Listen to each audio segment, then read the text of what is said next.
రా కోతి, మీ maths sir slip test conduct చేశారా?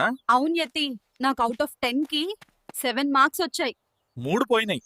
మరి నీకెన్ని మార్క్స్ వచ్చాయి?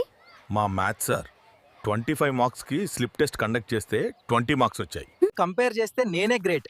నాకు అవుట్ ఆఫ్ 10 కి 7 అంటే 3 మార్క్స్ పోయినాయి. నీకు 25 కి 20 అంటే ఏకంగా 5 మార్క్స్ పోయినాయి. ఇప్పుడు అలా కంపేర్ చేయకూడదు.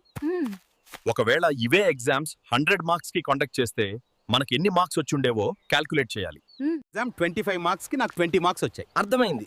ఇవే మార్క్స్ ను 100 మార్క్స్ కి కంపేర్ చేస్తే డెనామినేటర్ 25 ను 4 టైమ్స్ చేస్తే 100, న్యూమరేటర్ 20 ను 4 టైమ్స్ చేస్తే 80, అంటే ఫ్రాక్షనల్ ఫార్మ్ 80/100. ఎగ్జామ్ 25 మార్క్స్ కి నాకు 20 మార్క్స్ వచ్చాయి.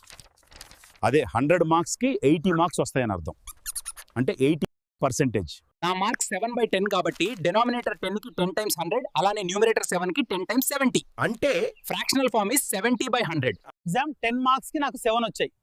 ఇవే మార్క్స్ ని 100 కి కంపేర్ చేస్తే నాకు 70 మార్క్స్ వస్తాయి, అంటే 70% అన్నమాట. పర్సెంటేజ్ అంటే a part of whole expressed in hundreds. యతి గారు, మీకు పుణ్యం కొంచెం సింపుల్ గా చెప్పండి. పర్సెంటేజ్ అంటే సింపుల్ గా చెప్పాలంటే for every 100, for 100, out of every 100 or fraction with denominator 100. ఇప్పుడు చెప్పు కోతి, ఎవరికి ఎక్కువ పర్సెంటేజ్ వచ్చింది? నాకొచ్చిన marks 7 into 100 by total marks 10 equals to 70%.